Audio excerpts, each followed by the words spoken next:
hasta muy noche el día de hoy porque es un tema tan importante. Me impactó, hace como 2 semanas leí un reportaje de la BBC de Londres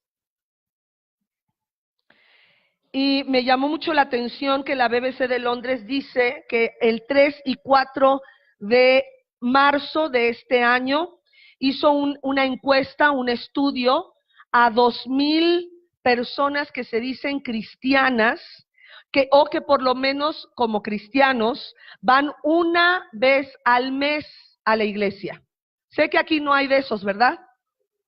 Pero estos cristianos que por lo menos van una vez al mes a su congregación, contestaron una encuesta y me llamó mucho la atención que dice que de esos 2,000 personas, solo el 46%, ni siquiera la mitad de ellos, solo el 46% creen que Jesucristo resucitó físicamente. Y cuando yo leí este reportaje, y también dice que solo el 26% de la población general del Reino Unido cree que Jesucristo resucitó. Y cuando leí esto me impactó tanto que dije, no puede ser. Por lo menos nuestra congregación y aquellas personas que nos ven en el internet y que nos están escuchando y que nos siguen, tienen que escuchar este mensaje, porque la resurrección de Cristo es parte de la médula espinal de nuestra doctrina.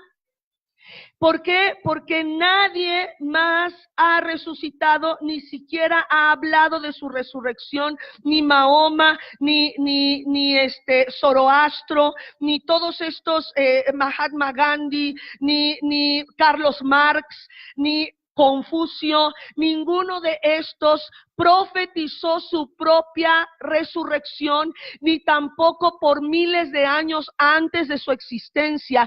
Nadie de ellos fue profetizado que fuera a resucitar. Nosotros creemos, alabamos y adoramos a un Dios que está resucitado, que está vivo. Él es nuestro Dios y por eso tenemos la esperanza de que no importa cómo vayamos a morir, mi hermano, de alguna forma vamos a morir, pero nuestro Señor nos ha dado la esperanza, y esa es una esperanza viva que no puede ser retardada en ser predicada, y en que nosotros la entendamos y estemos convencidos de que alabamos y adoramos a un Dios que vive, a un Dios que resucitó.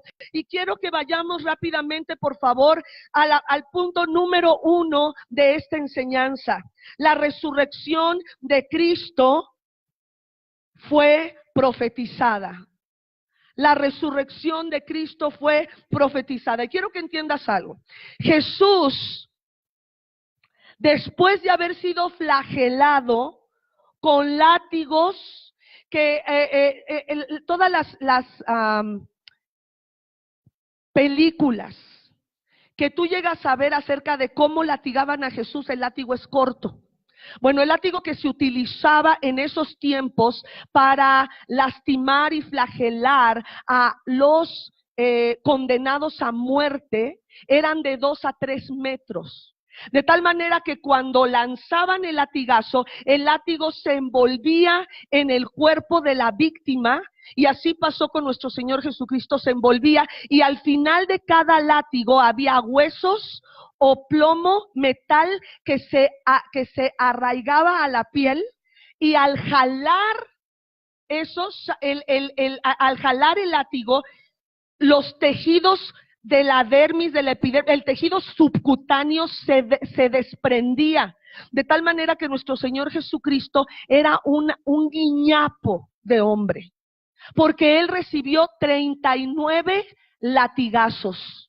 Él recibió 39 latigazos. Dice la palabra que Él sufrió de tal manera, no solamente eso, sino que después lo llevaron al pretorio, públicamente lo latigaron, lo abofetearon, pero el pretorio era un lugar donde, donde los más crueles soldados que tenían que imponer este dolor a la víctima, hacían cosas tan crueles que no lo hacían públicamente. A Jesucristo lo gargajearon, lo escupieron, le decían que retirara, que se retractara de decir que era el Hijo de Dios, y todo esto sucedió en el pretorio, donde después de haber sido flagelado públicamente, en ese cuarto que era la antesala a la crucifixión, en ese cuarto, el hombre que estaba a cargo de su flagelación y de victimizarlo, hacía cosas aún peores que no se podía ver públicamente. Después de eso, le pusieron a nuestro Señor Jesucristo una cruz que pesaba entre 45 y 50 kilos. Tenía que caminar del pretorio al Gólgota, que se llama el monte de la muerte, o el monte de la calavera, la montaña de la calavera. Tenía que caminar 800 metros. Y ustedes saben que estaba tan lastimado nuestro Señor Jesucristo que tuvo que Simón de Cirene, ayudarle a cargar su cruz, porque ya era imposible. Pero antes de cargar la cruz le pusieron un manto púrpura. Ahora, imagínate, los músculos de nuestro Señor Jesucristo quedaron a la intemperie, él se estaba desangrando. Y todavía le ponen el manto púrpura. Esto significa que la sangre empieza a coagular y se pega al manto, y cuando llegan a crucificarlo, le arrancan el manto, arrancándole también toda la sangre que se estaba coagulando. Nuestro Señor Jesucristo sufrió de tal manera, y me puse a ver también las tres mentiras que el mundo ha levantado, las más populares, para debatir o ir en contra del hecho de que Jesús no resucitó. Jesús sí resucitó, y ellos quieren decir que no resucitó. La primera mentira que utilizan los escépticos, los escépticos, dice que los discípulos robaron el cuerpo de Jesús. Esto lo dicen ignorando las leyes romanas. El imperio romano era el imperio más poderoso de su tiempo. En toda la historia humana hemos tenido 6 imperios. Está el imperio asirio, egipcio, babilónico, los medios, los persas, los griegos, y por último ha sido el imperio romano. El imperio romano tenía leyes muy crueles. Ellos levantaron, no solamente hicieron lo que son las leyes, sino la senaduría, muchas cosas que vienen del imperio romano. Pero algo que pasaba es que si un soldado o un grupo de soldados o un centurión un grupo de soldados les ponía a alguien a custodiar un vivo o un muerto, ellos, si perdían al vivo o al muerto, ellos tenían que pagar con su vida.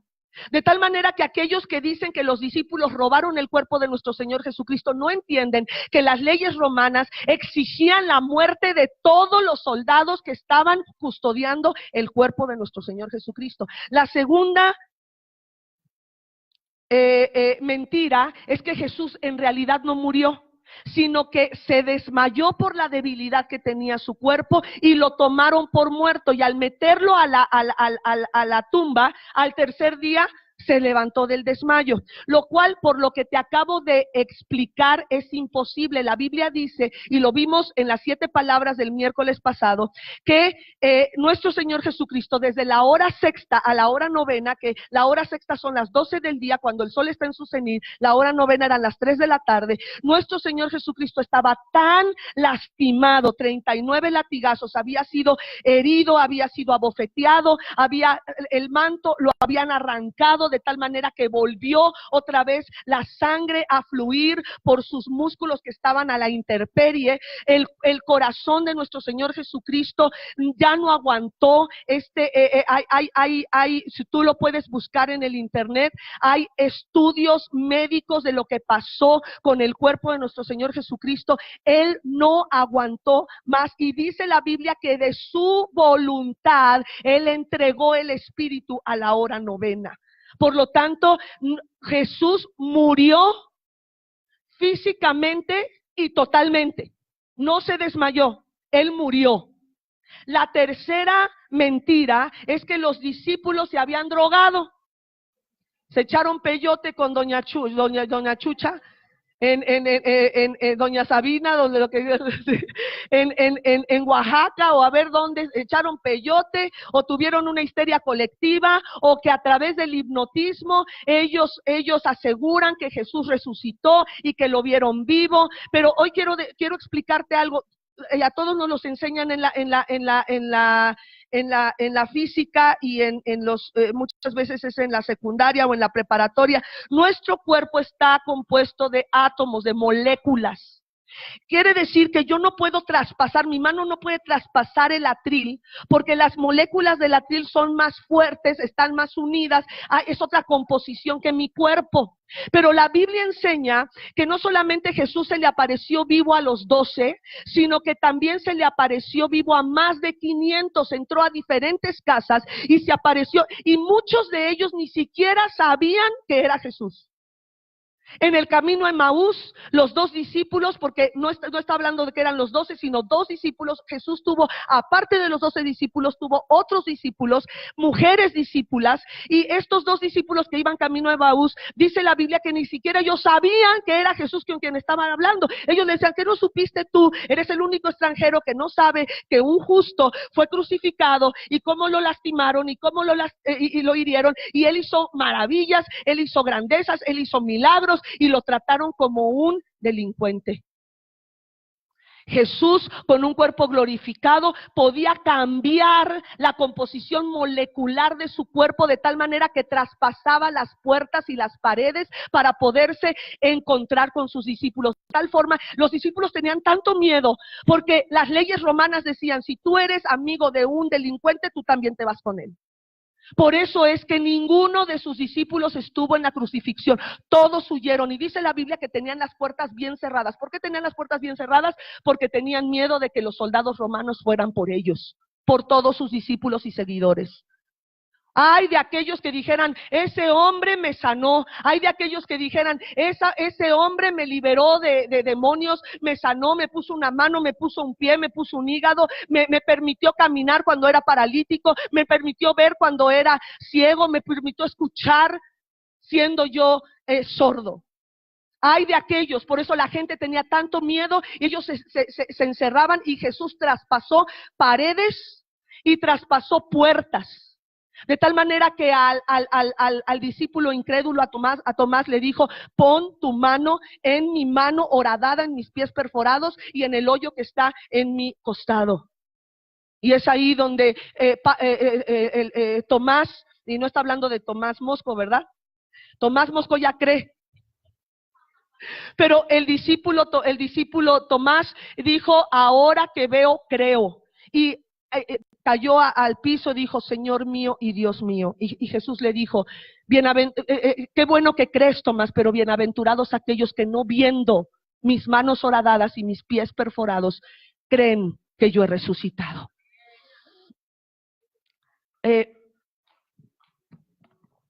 Por lo tanto, vamos por favor. Bueno, queda claro estas 3 mentiras y cómo podemos rebatirlas. Entonces, no fue el peyote. Más de 500 personas vieron a Jesús resucitado. Vámonos ahora al primer punto. Resurrección de Jesucristo fue profetizada miles de años antes de que Él naciera a través de una virgen. Como ya decíamos, ni Buda, ni Zoroastro, ni Confucio, ni Gandhi, ni Carlos Marx se le han resucitado, ni se profetizaron que resucitaran. Vámonos por favor al Salmo 16:10 y vamos a estar yendo a través de la palabra, las profecías de Jesús y cómo Él también profetizó. Y bueno, vamos a empezar con el Salmo 16:10. Dice, tu santo, porque no dejarás mi alma en el infierno, ni permitirás que tu santo vea corrupción. La corrupción es parte de la vida. Y después de 8 a 10 horas de una persona que ha expirado, que ya no hay vida en su cuerpo, que ya está muerto, Está comprobado que de 8 a 10 horas es suficiente para que el cuerpo entre en etapa de descomposición, en etapa de una corrupción. De hecho, a través de las larvas que se empiezan a gestar en el cuerpo, muchos estudiosos, los que hacen necropsias, autopsias, pueden ver cuánto tiempo de muerto tenía esa persona. Por lo tanto, podemos ver lo que explica Pablo, porque veíamos en el miércoles, en el Salmo 22, veíamos cómo ahí hay 3 palabras que nuestro Señor Jesucristo exclamó el miércoles, las vimos en el Salmo 22, y Él decía: toros de Basán vinieron contra mí, leones me atacaron. Y sabe, así somos. El ser humano es como un animal sin Cristo. Nunca habíamos tenido tanto ateísmo, teniendo tanta tecnología y la ciencia que ha avanzado tanto. Antes, los científicos, precisamente hablaremos de algunos científicos que descubrieron 2 leyes de la, se me fue, de la aerodinámica, no, termodinámica, de la termodinámica. Estos hombres eran cristianos, ahora los científicos son ateos. No habíamos experimentado tanta baja en la ética, en la moral, en el respeto a los adultos, a los ancianos, a las autoridades. No importaba qué edad tenía la directora de una escuela, simplemente por ser la directora los alumnos le tenían respeto. Estamos viendo una decadencia de una manera impresionante. ¿Sabes por qué? Porque el mundo no quiere ver su realidad. Somos como animales, estamos perdidos sin Cristo. ¿Y qué hace el mundo? En lugar de ver su realidad, a eso sí, se mete en peyote. Se llenan de alcohol. Porque no quieren ver su realidad, no quieren ver el dolor que tienen que enfrentar. Y el único que puede sanar el dolor de tu alma, el abandono de tus padres, el rechazo de la gente que más has amado, el único que puede sacarte adelante se llama Jesucristo y está vivo. Él vive hoy. Dale un aplauso al Señor. Ahora, por eso el rey David escribe y profetiza: ni permitirás que tu santo vea corrupción. Ahora vámonos al libro de Hechos, porque Pablo lo recuenta así. Dice así: y en cuanto a que le levantó de los muertos para nunca más volver a corrupción, Pablo estaba hablando precisamente de la resurrección de Jesucristo. Por eso es que en ese tiempo todos estaban admirados, estaban predicando de un Dios que había venido al mundo, que se hizo hombre, que fue santo, sin mancha, que había muerto físicamente y que había resucitado físicamente. Por eso la gente estaba anonadada, y él explica lo siguiente a los eruditos de su generación. Y dice así: y en cuanto a que le levantó de los muertos para nunca más volver a corrupción, lo dijo así: os daré las misericordias fieles de David. David es el que escribió el Salmo que acabamos de leer, el Salmo 16 y el Salmo 22, que puedes leer en tu casa. Y dice: os daré las misericordias fieles de David. Por eso dice también en otro Salmo: no permitirás que tu santo vea corrupción. Siguiente versículo: porque a la verdad David, repita conmigo, David murió y su cuerpo se descompuso. Entonces él sí vio corrupción, y dice así: porque a la verdad David, habiendo servido a su propia generación según la voluntad de Dios, durmió, que sí que murió, y fue reunido con sus padres y vio corrupción. Siguiente versículo: mas aquel a quien Dios levantó, ¿de quién está hablando? De Jesús. Aquel a quien Dios levantó no vio corrupción. Vámonos ahora al libro de Colosenses, capítulo 2, versículo 12 al 15. Y dice así: sepultados con él en el bautismo, en el cual fuisteis también resucitados con él. Hermanos, el bautismo no solamente es una experiencia física donde te avientan al agua.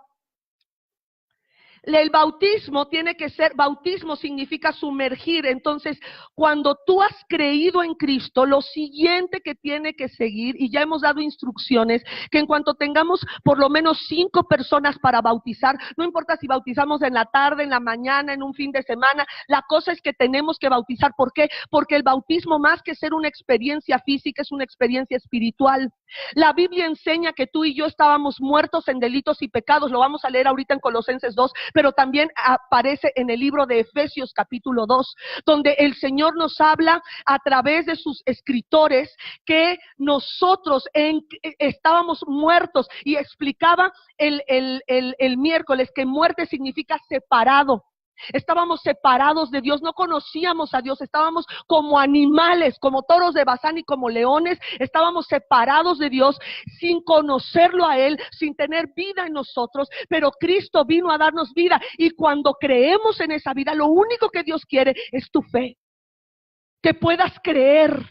Y después de eso tienes que bautizarte. Y aquí dice que en el bautismo, cuando alguien es bautizado, te sumergen en el agua, mueres, simbólicamente mueres, es tu circuncidado, se te quita el prepucio de tu corazón, aquello que te dirigía en la carne, en la lascivia, en la mentira, en la destrucción, porque el pecado lo único que hace es destruir. Entonces te sumergen, y cuando sales de ahí vives juntamente con Cristo. Vamos a seguir leyendo, sepultados con Él en el bautismo. Por eso el bautismo es un mandato. Si tú crees que Señor Jesucristo es tu único y suficiente Salvador, tienes que bautizarte. Si no, no estás siendo completa tu fe y tu obediencia al mandato del Señor. Si tú no estás bautizado y tienes años de decirte cristiano, al salir está aquí nuestra hermana Irma, y ella puede tomar tu nombre y explicarte qué es lo que tienes que hacer para que lo más pronto posible puedas ser bautizado. Y dice, y en el cual fuiste también resucitados, porque sales del agua. Así es que si quieren bautizarse, mira, aquí hay un de 5 y de 10 metros. En lo que vas cayendo, yo voy diciendo, te bautizo en el nombre del Padre, y tú vas arrepintiéndote de tus pecados. Si no te vemos bien arrepentido, no te sacamos. Entonces dice, cuando salimos del agua, dice que somos resucitados juntamente con Él. ¿Mediante qué? Mediante la fe en el poder de Dios. Este poder que resucitó a Jesucristo de entre los muertos. Yo no sé por lo que estás viviendo, no sé qué situación tan difícil estás experimentando, pero hoy quiero decirte que si tú crees en el poder de Dios, y el poder de Dios resucitó a Jesús de entre los muertos, ¿qué no podrá hacer por ti? Aleluya. A vosotros, dice, mediante la fe, el poder de Dios que le levantó de los muertos, y a ustedes, estando muertos, a nosotros, estando muertos en pecados y en la incircuncisión de nuestra carne, nos dio vida juntamente con Jesús. ¿Cómo nos dio vida? Ahí nos dice cómo: perdonándonos todos nuestros pecados, anulando el acta. También la Biblia enseña que tenemos un enemigo común que se llama Satanás. Y Satanás está pronto para acusarte delante de Dios y decirte: esta mujer fue una mentirosa, fue una chismosa, fue una adúltera, fue una mujer que robó, que mintió, que traicionó. Este hombre ha sido un hombre violento, ha sido un hombre asesino, ha sido un drogadicto, ha sido un adúltero. Satanás tiene un acta en contra de nosotros. Por eso es que tenemos que hablar en términos legales. Cuando Cristo vino y resucitó, y tú le crees y Él perdona tus pecados, dice la Biblia que literalmente viene el Señor a anular el acta de decretos que nos había que había contra nosotros y que nos era contraria. ¿Y sabes qué hizo Jesús? La quitó. No nada más la puso un tache, sino la quitó de en medio de nosotros, entre nosotros y Dios, clavándola en la cruz. ¿Sabes qué significa eso? La cruz es muerte. Esa acta de decretos está muerta. Quiere decir que no tiene poder, no tiene autoridad en contra de ti y en contra de mí. No importa de dónde saliste, no importa de dónde Dios te sacó, Él anuló esa acta de decretos. Pero sí tengo que hacer hincapié en algo: no es lo mismo disciplinar o más bien traer a una persona a Cristo que no conoce del Señor, que cae en el adulterio, que cae en la fornicación, que cae en la drogadicción, una y otra y otra y otra vez. Tenemos a esa persona que está sin Cristo, tenemos que traerla. Tenemos que, gracias hijo, tenemos que tener misericordia por esa persona. Pero la Biblia enseña que no se trata de la misma manera el pecado de una persona que se dice cristiana. En 1 Corintios 5, el mismo apóstol Pablo dice, a ese que cayó 3, 4 veces, tienen que quitarlo de la coinonía o de la confraternidad de la iglesia. No se trata de la misma manera. ¿Por qué? Porque Hebreos capítulo 10 dice que ya no hay otro sacrificio. Jesús murió una sola vez y para siempre. Por eso es que hoy el Señor a través de la palabra profética nos hablaba de santidad. Platicaba ayer con el pastor Fernández de un pastor que tiene una iglesia enorme, es la más grande en los Estados Unidos, pero yo lo he escuchado y todas las prédicas que he escuchado habla de humanismo. Tú puedes, tú échale ganas, tú esto, tú aquello, pero la Biblia nos enseña que sin santidad nadie verá al Señor. Y no estoy hablando de religiosidad, de lo que para ti es santidad, porque también hemos dicho que santidad no significa perfecto, significa apartado. Apartado para Dios quiere decir que sigo siendo imperfecto, todavía puedo lastimar a otras personas, todavía puedo ser lastimado por gente que se dice cristiana, pero eso no me va a dejar ahí, sino que hoy yo peco menos que ayer. Y que esa santidad va de un día a otro. Yo vengo a ser más santo, si se pudiera decir, porque es un proceso, de tal manera que ya no soy la misma de ayer. Ya no soy el mismo de ayer. El Señor ha venido a mi vida y yo soy diferente. Por lo tanto, dice aquí, en la incircuncisión de vuestra carne nos dio vida con Él, perdonando nuestros pecados. Y dice,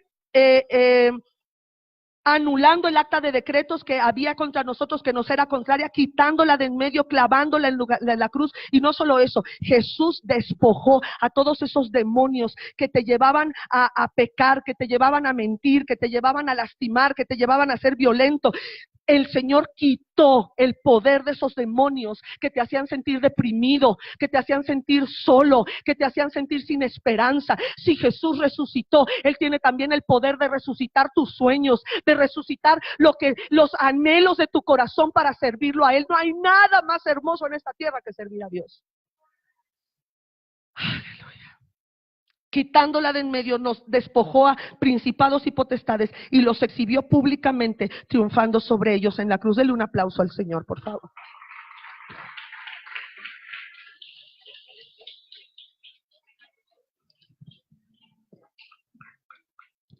Ahora vamos al segundo punto. Él mismo, Jesús mismo, profetizó su resurrección. Juan capítulo 2, versículo 19. Respondió Jesús y les dijo: destruyan este templo, refiriéndose a su cuerpo, y dijo: y en 3 días lo levantaré. El apóstol Pedro, en su primera carta, en el capítulo 3, versículo 18, dice: porque también Cristo padeció, sufrió. ¿Cuántas veces? Una sola vez. Una sola vez. Por eso aquel que conoce del Señor y peca y vive en pecado y vive en pecado. Yo no estoy hablando de que vamos a ser perfectos, no. Vamos a tener problemas de carácter. A veces la de al lado te saluda, a veces no. A veces la pastora pasa y ni te saluda ni te ve, y otras veces sí. Y es que somos seres humanos, tenemos problemas de carácter, pero lo que yo estoy hablando acerca del pecado, cuando alguien vive en pecado, cuando practica el pecado, cuando no es un mes, cuando no es, sino que es una práctica constante ya de meses o años, hasta podrían ser años. Conociendo del Señor, dice, ya no hay otro sacrificio. Por eso dice aquí, Cristo padeció una sola vez por los pecados, el justo por los injustos. ¿Para qué? Léale ahí. ¿Para qué padeció Jesús? Pues es que estoy en 1 Pedro 3:18, ya lo había comentado. Perdónenme. Les dije en la primera carta de Pedro. Pónganme atención y escúchenme bien los de multimedia, por favor. Porque también Cristo padeció una sola vez por los pecados, el justo por los injustos. ¿Para qué? Ese es nuestro ministerio, acercar a la gente a Dios, la gente que no conoce del Señor, ni la critiques. Ay, es que es un adúltero, ay, es que es bien mentiroso. Pues si no tiene a Cristo, ¿qué esperas? Más bien di, ay, pobre, se va a ir al infierno si no viene a Cristo. Y yo también por no predicarle. No, no es cierto. Necesitamos predicar la palabra. Es nuestra responsabilidad. Y dice así, el justo por los injustos para llevarnos a Dios, siendo a la verdad muerto en la carne. Esto va en contra de la segunda mentira, que era que Jesús se desmayó, que no murió. Jesús murió en la carne, pero vivificado en espíritu. Vámonos al siguiente versículo, Lucas capítulo 24, versículo 46, y les dijo, así está escrito, que así y así fue necesario. Repite conmigo, fue necesario. Si tú lees el libro de Romanos, en el capítulo 6, dice la Biblia que la paga del pecado es muerte y que la ira de Dios se manifiesta a través de la muerte de aquellos que hemos pecado. Por lo tanto, si tú y yo hubiéramos querido salvarnos a nosotros mismos, hubiéramos tenido que morir la cruenta sufrimiento y la cruenta cruz que nuestro Señor Jesucristo murió. Por eso en el milenio la Biblia enseña que hablando de la escatología o de los acontecimientos por venir, a aquellos una vez que Jesús se lleve a su iglesia, porque Él vendrá otra vez, Él vendrá por su iglesia, Él volverá, y después del milenio, aquellos que quieran ser salvos, y aún dentro del milenio, los que quieran ser salvos ya no será por gracia, les costará la vida. Ahorita no te cuesta nada, cuate. Y uno te anda rogando para que vengas a la iglesia. No te cuesta nada más que creer y obedecer. Voy a seguir. Y dice así, escrito está que fue necesario porque la justicia de Dios exigía la paga del pecado. Fue necesario que Cristo sufriese, padeciese y resucitase de los muertos. ¿Cuándo? Al tercer día. Vámonos a Hechos 10:40. Dice así, a este levantó Dios, ¿cuándo? En el tercer día, e hizo que se manifestase. Ya lo enseñé, que Jesús, y ahorita lo vamos a ver, cómo apareció vivo, pero Él se manifestó a más de 500. Siguiente punto, los discípulos, así como los 1000 y pico de personas que fueron entrevistadas por la BBC de Londres, no entendían que Jesús sí resucitó. Los discípulos no entendían, y como ya decíamos, hubo discípulos que ni siquiera sabían que Jesús era. Dice la Biblia que Jesús se sentó a comer con ellos y les explicó las profecías del Antiguo Testamento, del Torá, y les estaba diciendo, y les abrió el entendimiento para que supieran que quien estaba ahí era Jesús. Marcos capítulo 9 versículo 10, y guardaron la palabra entre sí. Los discípulos tenían miedo, no hablaron, no dijeron, ¿qué onda? ¿Qué es lo que está pasando? Discutiendo entre ellos, ¿qué sería aquello de resucitar de entre los muertos? No lo entendían los mismos discípulos. Juan capítulo 20 versículo 9, está hablando también de los discípulos porque aún no habían entendido la escritura, que era necesario que Él resucitase de los muertos. Marcos capítulo 16, del versículo 13 al 14, ellos fueron y lo hicieron saber a los otros, y los otros discípulos tampoco creyeron. Finalmente, se apareció a los 11 mismos, estando ellos sentados a la mesa, ¿y qué hizo Jesús? Les reprochó su incredulidad. Quizá esta mañana, esta tarde ya, ¿crees que Jesús reproche nuestra incredulidad? Sí. ¿Cuántas veces nos hemos desesperado? Mientras preparaba el sermón de las 7 palabras de este miércoles pasado, me quedaba pensando en cuántas veces nuestro Señor nos ha hablado palabra. Unas semanas antes de que mi mamá se pusiera tan grave, porque créame que la vi tan mal que dije, Señor, yo no quiero que mi mamá sufra. Pero unas semanas antes le profetizaron que todavía había planes para ella. Y esa palabra, yo decía, Señor, tú dijiste, tú dijiste, tú dijiste, y el diablo me decía, no, lo dijo el hermano fulano. No, Señor, tú hablaste porque esa palabra se juzgó. Tú lo hablaste. No, fue el hermano, es que la quiere mucho.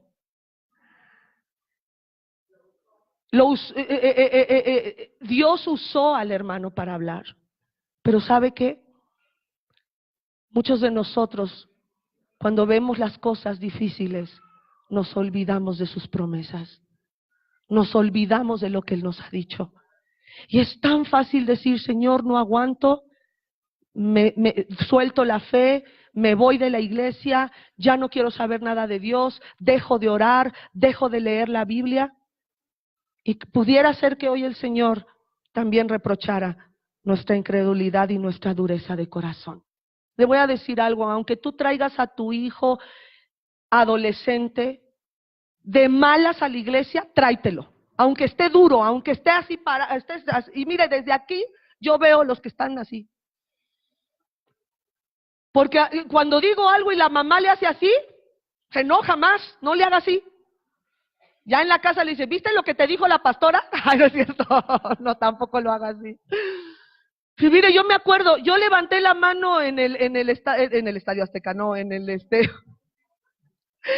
la Arena México levanté la mano cuando Billy Graham habló acerca del amor de Jesús y él dijo, ¿cuántos necesitan este amor? Yo levanté la mano y mi mamá también, y luego mi mamá me llevó a la iglesia bautista que te contaba, y mi mamá me decía, y siéntate, y párate, y abre el himnario, y es el himno fulano, y canta, y me pellizcaba si no lo hacía. Yo le tenía más miedo a mi mamá que al Espíritu Santo. Pero yo me acuerdo que yo le decía, ¿y por qué mi hermano no va? Porque él no quiere, pero tú levantaste la mano. Y yo hasta decía, ¿para qué levanté la mano? Pero mire, tarde o temprano la palabra penetra al corazón. La palabra, usted no pierda las oportunidades que Dios le da de hablar la palabra. Estaba oyendo el testimonio de un futbolista profesional. Él ya se jubiló. Pero este futbolista hablaba de cómo empezó a jugar y alguien lo vio y lo reclutó y lo llevaban como por unas semanas a este lugar donde los reclutaban para ver si tenían pues futuro en el fútbol, y había uno de los que trabajaban ahí que cuando lo veía le decía, Cristo te ama, Jesús te ama.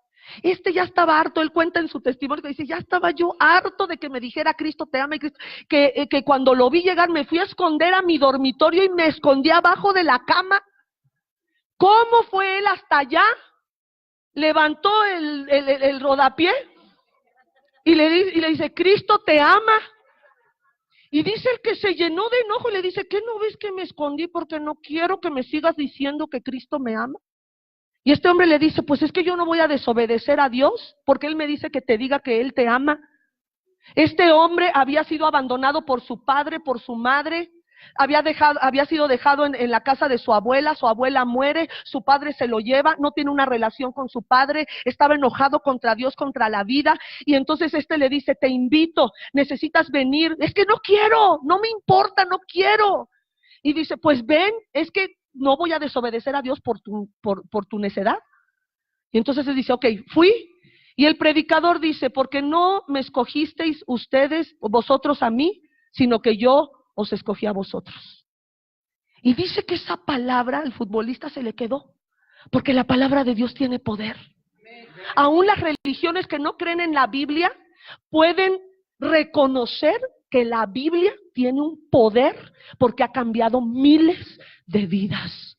Y la palabra se le quedó, ahí está el futbolista, porque no me elegisteis vosotros. Y no se le quitaba, y dice que estaba jugando y estaba pensando, porque no me eligió, porque él me eligió, yo no lo elegí. Y entonces dije, voy a volver a ir, dice él, voy a volver a ir para ver qué significa esto y para sacármelo. Pues ahí el Señor lo alcanzó por la palabra. Entonces a lo mejor tú tengas un compañero que te dice, ay, pero yo no creo en la Biblia. No importa, tú dile la Biblia. La Biblia tiene poder. Me cambió a mí. Puede cambiar a cualquiera. Y cayó en un momento, nos hablaba ayer el pastor Carlos, que tenía una jovencita, dice que cada vez que yo veía en la iglesia dije, ¿para qué vino? Porque nada más iba a sonsacar a los muchachos. Dije, ¿para qué vino? Y entonces dice él que llegó un momento en que hasta llegó a pensar, no, pues ya mejor que no venga. Pero tarde o temprano esa mujer se convirtió y ahorita es misionera en los huicholes. Esa que nada más iba a ligar a la iglesia. Ese se llama evangeligar. Muy bien, entonces, usted diga la palabra, hable la palabra, y dice la palabra así, y les reprochó su incredulidad y su dureza de corazón. No importa qué tan duro pueda ser el corazón de tu familiar, no importa. Tú sigue dándole la palabra, no de bibliazos, y toma porque te vas a ir al infierno, desgraciado, y toma porque si no te arrepientes, no, bibliazos no, palabra de vida, amén. Muy bien, entonces dice, porque no habían creído a los que habían dicho que había resucitado. Ahora, siguiente por favor, siguiente punto, apareció vivo. Nuestro Señor Jesucristo apareció vivo. Marcos 16:9 dice, habiendo pues resucitado Jesús por la mañana. ¿Cuándo resucitó? ¿Y qué día de la semana? ¿Y qué día es hoy? ¿Y de la semana el domingo qué es? Muy bien. ¿Y por qué nos reunimos en domingo? Porque a lo mejor tú te vas a encontrar con los hermanitos del séptimo día que te van a decir, o los sabatistas, los del séptimo día, que te van a decir, no, la ley dice que en sábado. Bueno, si creemos en Jesús y somos cristianos y le seguimos, nos reunimos el primer día de la semana porque es el día en que nuestro Señor resucitó, y hoy venimos de blanco porque estamos recordando la victoria sobre la muerte de nuestro Señor Jesús. Denle un aplauso al Señor.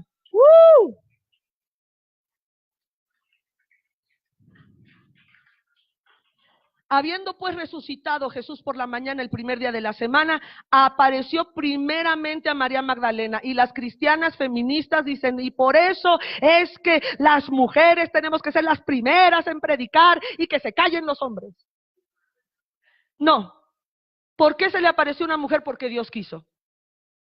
Porque también había mujeres discípulas. Porque también las mujeres en su tiempo predicaban. Estaba oyendo de esta, se me acaba de decir, Moore, y no es Beth Moore, es una mujer que vivió en 1850. En ese tiempo, si ahorita están debatiendo si las viejas podemos predicar o no, imagínense en 1850. Bueno, esta mujer se casa con un evangelista que viajaba por todas partes del mundo. El evangelista se enferma, no podía seguir predicando. El evangelista le dijo, pues ve tú, ya me oíste mucho, ahora tú predica, le dijo a su mujer. Y esa mujer empezó a predicar. Dios no se equivocó en darle a ese hombre una mujer que podía predicar, porque esa mujer ya después sola estaba sosteniendo el ministerio que su marido había empezado. ¡Qué impresionante! Dios puede usar a quien, si usó una burra, por favor. Para reprender a un profeta usó una burra, pues por favor puede usar a un niño, a una niña, a un anciano, a una anciana. Puede usar a cualquiera de nosotros, y dile al de al lado, así es que no te hagas. Deja que te use. Se le apareció a María Magdalena, de quien había echado 7 demonios. Pregúntale cuántos te echó de ti. Yo ya hasta perdí la cuenta, mano. Dios utiliza lo vil y menospreciado del mundo. Y por eso estamos aquí. Si yo estoy aquí es porque yo era vil, yo era una escoria, yo era una basura. El Señor metió su mano en la basura, en el lodo, en la podredumbre, y me sacó. Y me sigue limpiando, y me sigue sanando, y me sigue usando para su voluntad y para su gloria. No estamos aquí por lindos y porque sea domingo de resurrección y pues es el día del año que te toca venir a la iglesia, sino porque Él te escogió. Tú no lo escogiste a Él, Él te escogió a ti. Dale un aplauso por eso.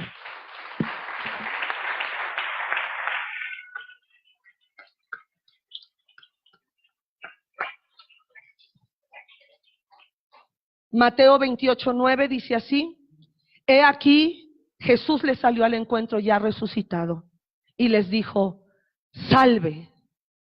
Y ellas, acercándose, no dijeron: ¿cómo? ¿Qué te pasa? ¿No eres uno igualito a Jesús?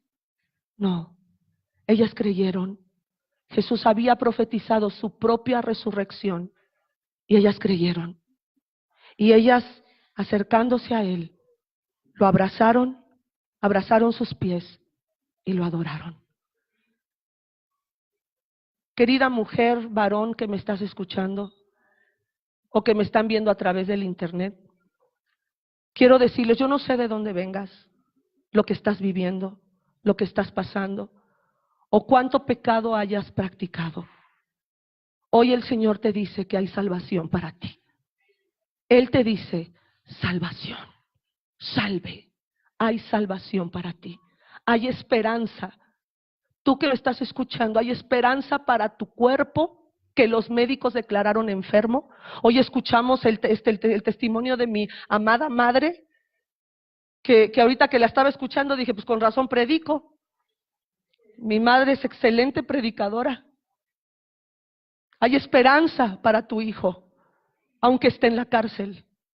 Hay esperanza para ti. Si tú quieres, hay esperanza para lo que estás viviendo.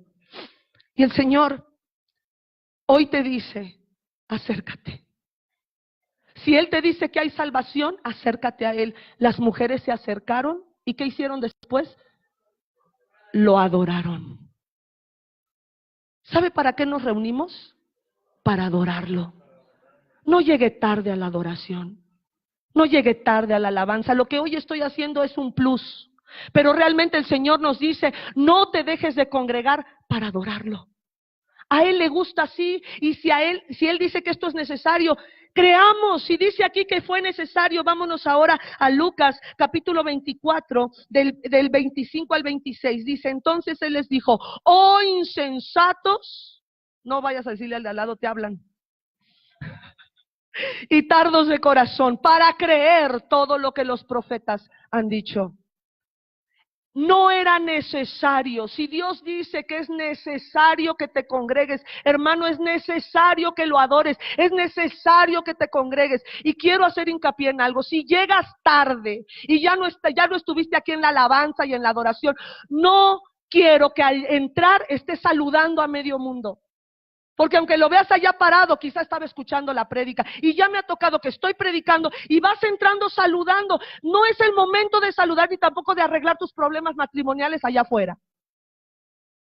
No es el momento de agarrar a uno de los líderes y por favor déjame contarte. No es el momento. El Señor nos llama a congregarnos y Él dice que es necesario que lo hagamos. Por favor, ten reverencia a su presencia. Y a partir de hoy, les advierto, a partir de hoy, si estoy ya predicando y tú estás platicando, te voy a llamar la atención desde acá. Y los que se van allá a esconderse, ya tengo algunos que me van a mandar un texto y me van a decir: fulano está afuera platicando. Porque usted viene para adorar al Señor. Y es necesario. Si Él dice que es necesario que perdones, perdona. Si Él dice que es necesario tus diezmos, diezma. Si Él dice que es necesario tus ofrendas, ofrenda. Si Él dice que es necesario que saludes a la que te cae gorda, salúdala. ¿Quién crees que te va a decir salúdala? ¿El diablo? Pues la Biblia dice que hasta los malvados saludan a los que son sus amigos. Bueno, ya saqué mi frustración. Ya me desahogué. Hay salvación también para mí.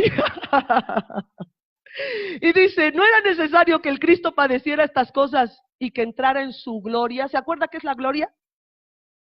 Sacar la verdadera naturaleza de algo o de alguien. Y la gloria de Dios es que Él es vida. Él dijo: sea la luz, y fue la luz. Haya que la tierra, que se creen de la tierra animales domésticos, salvajes, que el agua produzca animales grandes, pequeños, moluscos, pescados, bueno, peces, porque pescados ya se salieron, ¿verdad? Peces, que produzca el aire, ¿verdad? Aves. de la tierra salieran todos estos animales. El Señor es el que sustenta este mundo. Él tiene el poder. Vayan a ver la película de Inquebrantable. Un amor inquebrantable. Yo nada más le leí Inquebrantable, pero sí me aventé toda la película, no me dormí. Está bien chida. ¿Y sabe qué? Dios es su gloria dar vida a quien Él le place. Es parte de su gloria. Cuando dice ahí que entró a su gloria, quiere decir que Él resucitó porque no podía quedar muerto.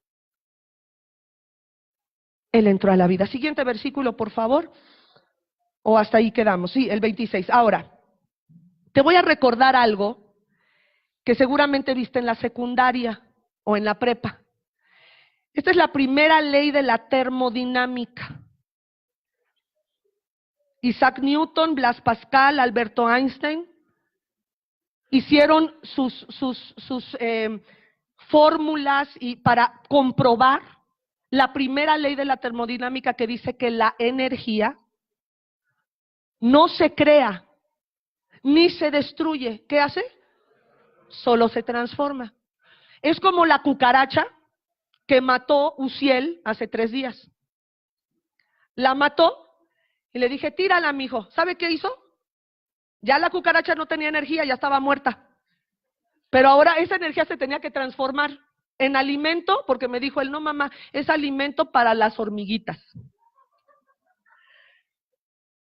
¿Quién sustenta la energía? Se tardó mucho. A ver, ¿qué dice la fórmula de Einstein? E es igual a masa por velocidad al cuadrado. Gracias. Por la velocidad de la luz al cuadrado.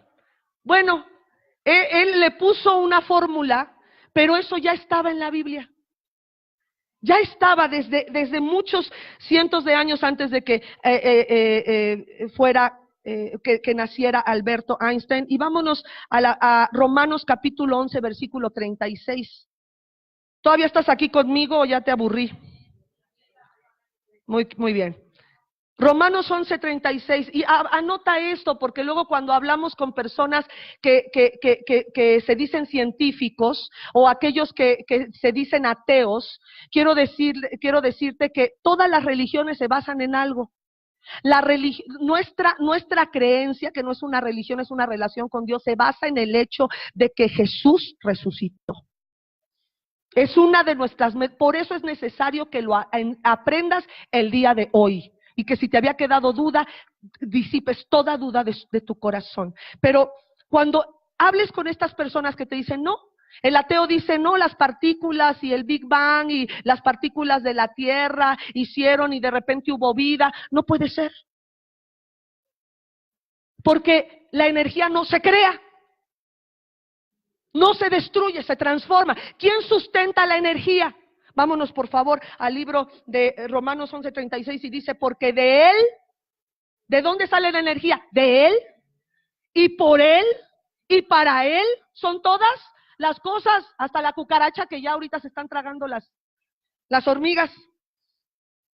A Él sea la gloria por los siglos. Amén. Vámonos a Hebreos capítulo 1, versículo 3. Y ahorita vas a entender por qué te estoy metiendo esto de las leyes de la termodinámica.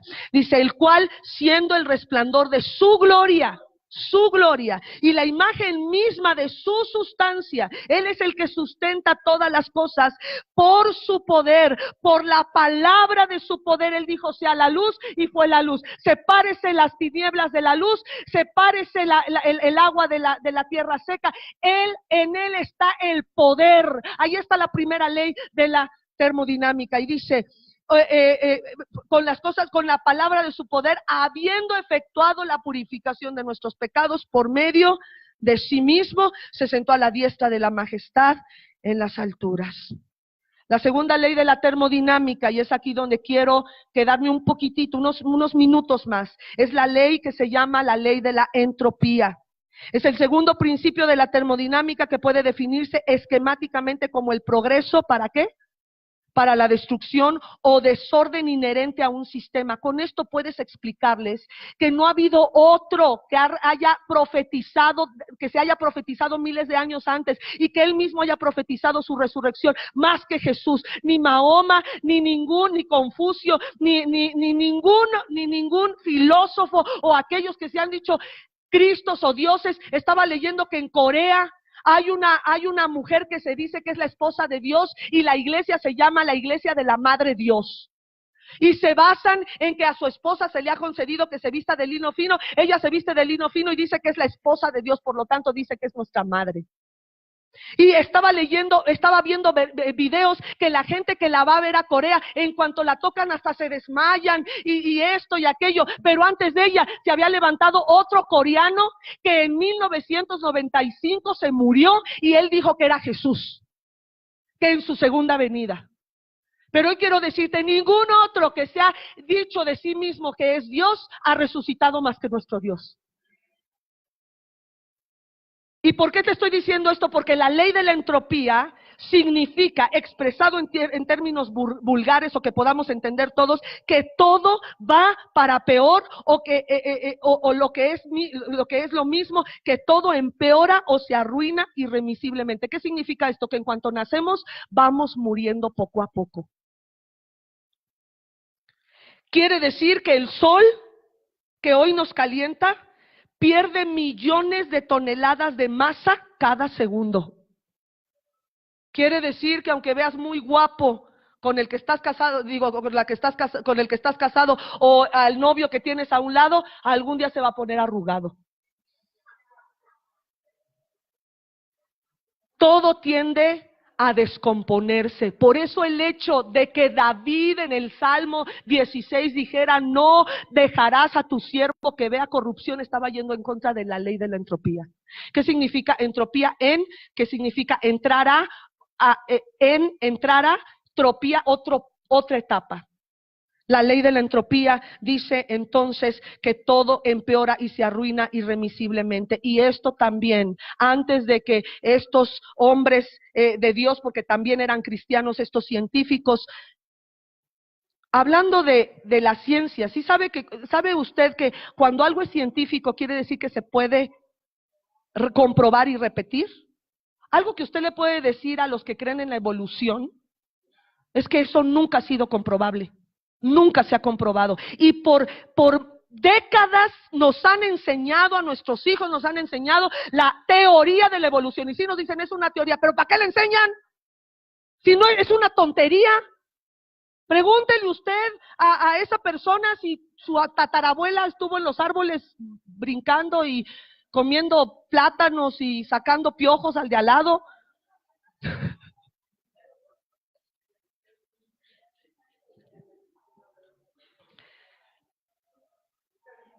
Pero la Biblia, que fue escrita miles de años antes, en el libro de Hebreos capítulo 1, versículo 10, dice lo siguiente. Hebreos dice, y tú, oh Dios, en el principio fundaste la tierra. Él hizo la tierra, Él la fundó. La tierra tiene un principio y los cielos son obra de tus manos. Estaba también leyendo en algún momento un astronauta que se decía ateo. Nadie le predicó. Mientras estaba allá en el espacio sideral, al ver cómo estaba todo y todo lo que él había estudiado en papel, lo estaba percibiendo, Dios le habló y él se convirtió. Porque los cielos son obra de sus manos. Ellos perecerán, ahí está la ley de la entropía. Ellos perecerán, mas tú permaneces. Y todos ellos se envejecerán como vestidura. Y como un vestido los envolverás y serán mudados. Pero tú, Dios, esta es nuestra fe. Nuestro Dios es el mismo. Sadrach, Mesach y Abednego le dijo Nabucodonosor, si no adoran mi estatua, los voy a matar. Y ellos dijeron, pues No importa, Dios, no importa, Rey. Quiero que sepas que aunque nuestro Dios no nos salve, no adoraremos tu estatua. Eso es dejar nuestra vida total y completamente en Dios. Por lo tanto, mi hermano, usted y yo necesitamos creerle a Dios. No sé por lo que estás pasando, yo sé por lo que estoy pasando y por lo que he pasado. Y pudiera contarte las noches en vela y el dolor y las mentiras que el diablo me habla y las cosas que él me quiere hacer para que yo me deprima, pero te puedo decir que esto es lo que sostiene mi vida, la fe en las promesas y en las palabras de Dios. El cielo y la tierra pasará, quizá tú mañana no estés o yo no esté, pero te voy a decir algo: creemos en un Dios que nos da una esperanza viva, que aunque todo pasa y aunque todo se desgaste y aunque la ley de la entropía se cumpla, mi Dios es eterno por los siglos de los siglos. Él resucitó el primer día de la semana, y porque Él resucitó, tengo la esperanza de volver a ver a mi tía Marta, de volver a ver a todos aquellos que han muerto en la fe del Hijo de Dios. Tenemos una esperanza de que no importa cómo muramos, volveremos con Él, si tú crees en el Señor. Y te voy a decir algo que repetí el miércoles. Si Dios abandonó total y completamente a Jesús en la cruz porque todos nuestros pecados estaban sobre Él, no creas que no va a abandonarte si tú niegas la fe. Una de las falsas religiones y sectas nos dicen que no hay infierno, que porque Dios es tan bueno que no puede hacer un infierno. Pero quiero decirte que si Jesús sintió el infierno y gritó: Elí, Elí, lama sabactani, oh Dios mío, ¿por qué me has abandonado? Y sintió el abandono de Dios. Si Dios a su unigénito abandonó, seguro abandonará a todos aquellos que niegan la fe. Tenemos que predicar a un Dios conforme a la Biblia, no conforme al humanismo. Conforme a la palabra, porque sin santidad nadie verá al Señor. Y no estoy hablando de ser religiosos. Si tú tienes una convicción de no hacer algo porque para ti es pecado, para ti es pecado. Pero si la Biblia no habla exacto de eso, entonces no hagas pecadores a los que sí tragan lo que tú no tragas. O se visten como tú no te vistes. O hablan como tú no hablas.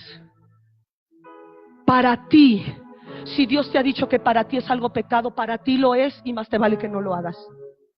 Pero no hagas de eso un legalismo. ¿Sí me estoy explicando? Cuando la Biblia es obvio, por ejemplo, la Biblia habla de que es pecado. No es que estemos en contra del homosexual, es que la Biblia dice que el hombre que se echa con hombres no entrará en el reino de Dios, punto. No estamos en contra del homosexual, estamos en contra de ese pecado porque la Biblia es clara en ello. No hay vuelta de hoja. Ahorita está diciendo el Vaticano que se van a reformar para ser incluyentes. Pues quiero decirte que la Biblia excluye y es muy exacta y directa en lo que excluye. No podemos incluir lo que Dios excluye. Lo que sí tenemos que hacer es predicarle el evangelio a aquel hombre, a aquella mujer que tiene una confusión en su vida de identidad, pero que no conoce de Dios. Preséntale el evangelio. Gracias a Dios ya puedes entrar al internet y buscar testimonio de un exhomosexual y presentárselo a tu amigo, a tu amiga. Primero óyelo tú, no vaya a decir barrabasadas.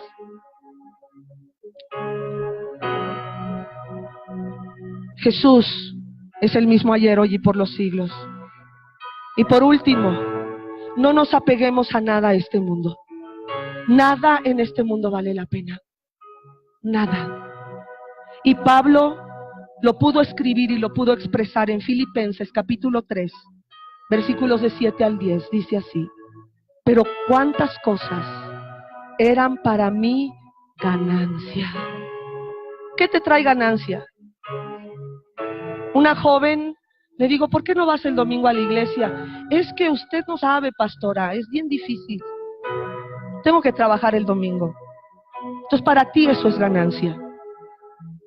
Todo lo que me traía una reputación, algo bueno, algo que me traía dinero, dice él, todo lo que para mí era ganancia, las he estimado como pérdida por amor a Cristo.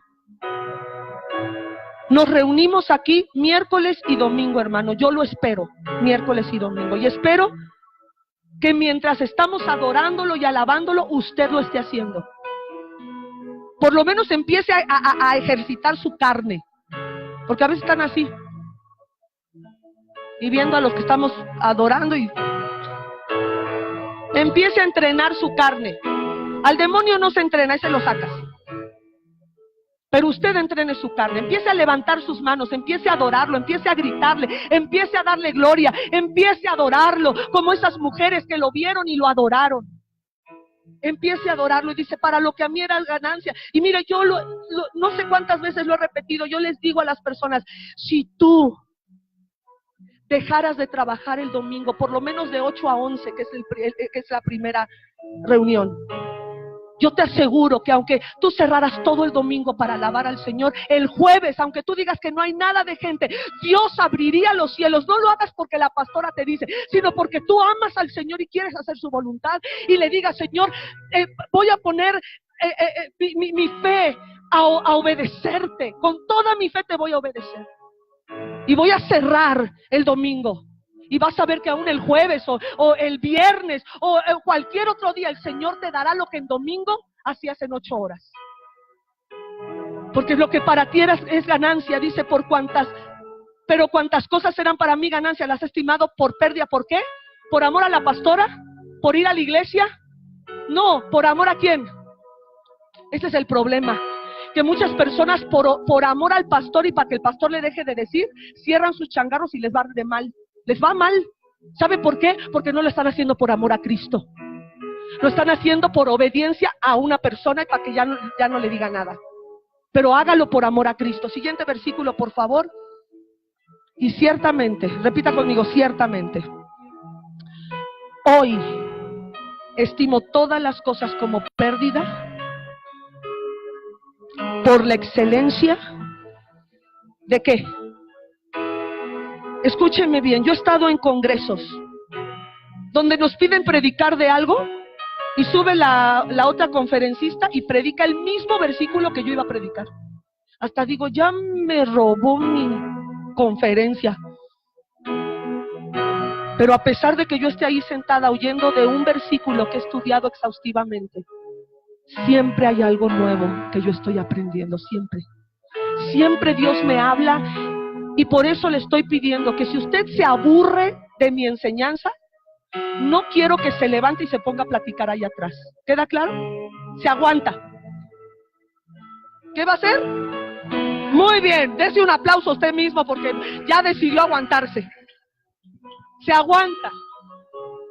10 minutos más. Y ciertamente aún estimo todas las cosas como pérdida por la excelencia del conocimiento de Jesús, porque siempre va a haber un conocimiento. Mi Señor, por amor del cual lo he perdido todo. Y yo te reto a que veas todo lo que perdió Pablo y todo lo que él vivió. Y lo tengo como por basura. ¿Por qué? Porque Él es para siempre.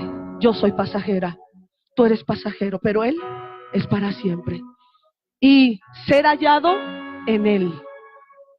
Un cantautor, un salmista español, en una de sus canciones dice, la pregunta no es de si Cristo va a volver, porque Él va a volver. Lo prometió y va a volver. La pregunta es si cuando Él venga, hallará fe en la tierra.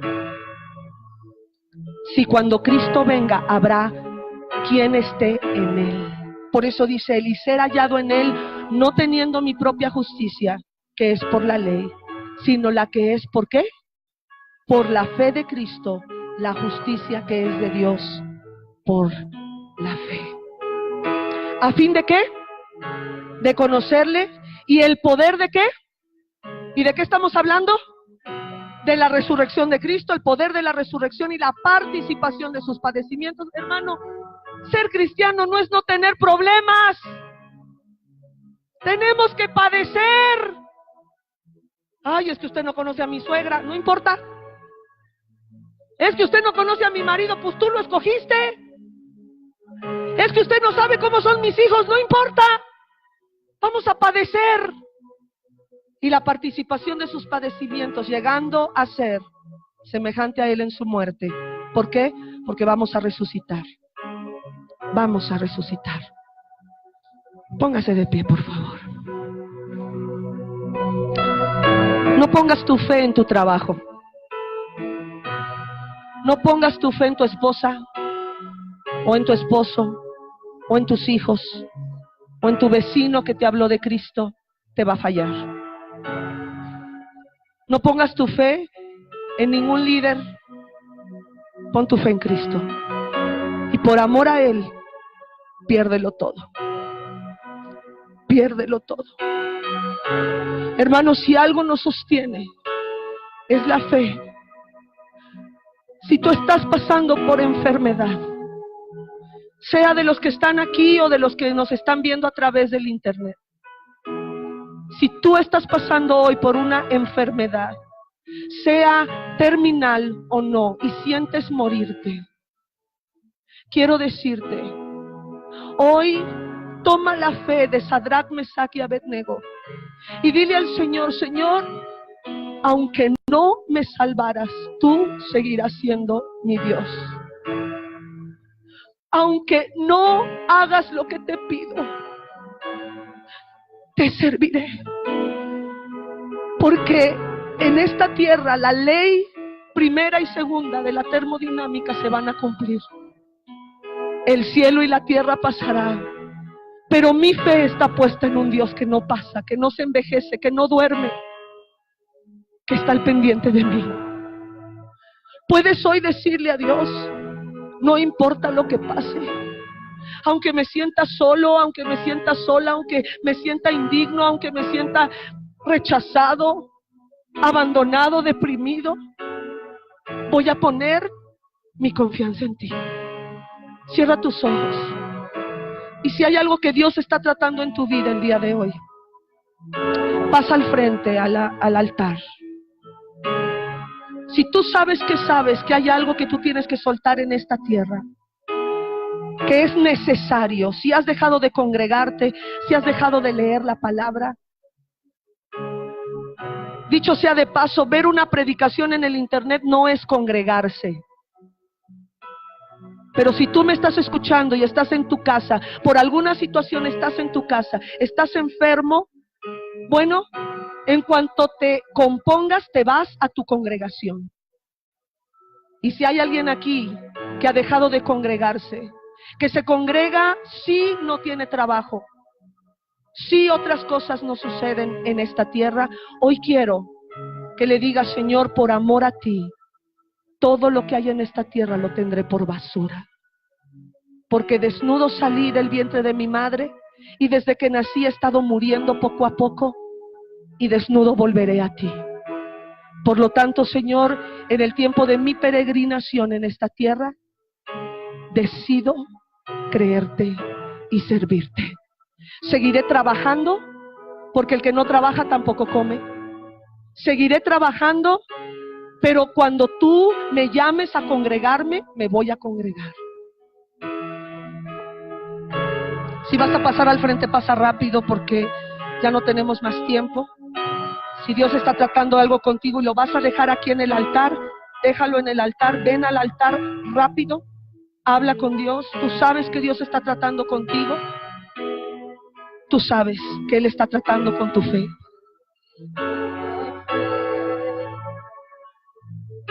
Quebrado por amor, tu muerte en la cruz, Habla con Dios. compró mi salvación. La copa beberé en memoria de ti. Un pacto nuevo es para la humanidad. Aleluya. Recordaré tu promesa. Aleluya. La cruz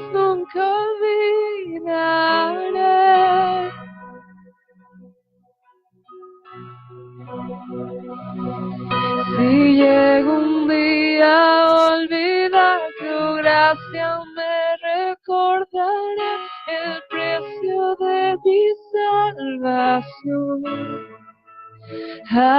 Aleluya, tu pacto no olvido.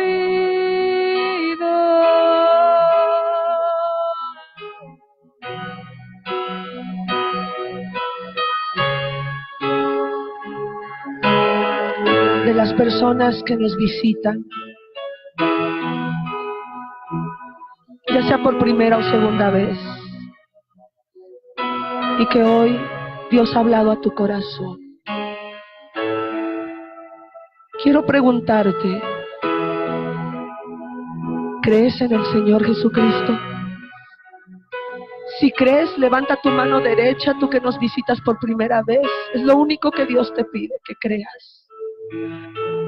En la dispensación de la gracia, que es el tiempo que estamos viviendo ahora, no tienes que dar tu vida para ser salvo y para ir al cielo. Lo único que necesitas es creer. Y si hoy tú puedes creer, levanta tu mano derecha arriba. Dios ve tu mano y queremos orar contigo y por ti. Si es que vamos a orar con todos aquellos que han levantado su mano, que están levantando su mano. Si tú no estás seguro, no estás segura de tu salvación, levanta tu mano. Tienes que estar seguro de que cuando tú mueras, te irás al cielo. Vamos a orar todos con los que están levantando su mano. Repitamos juntos: Señor Jesús, hoy entiendo que la ley de la entropía es una realidad. Tú lo escribiste en tu palabra. El cielo y la tierra pasarán, pero tú eres eterno. Yo creo en ti y que hay salvación para mí. Hay esperanza para mi familia. Te entrego mi corazón. Te entrego mi dolor. Quiero recibirte como mi único Salvador y dueño de mi vida. Yo creo en ti y quiero la vida eterna. Gracias, Señor. En el nombre de Jesús. Amén. Vamos a orar. Extienda su mano hacia el cielo.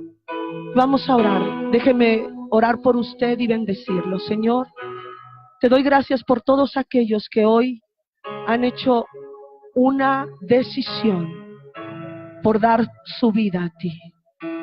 Señor, hoy los bendigo y yo profetizo que el diablo no va a robar esta semilla que hoy fue plantada y que en otros está germinando porque fue plantada hace tiempo en sus corazones.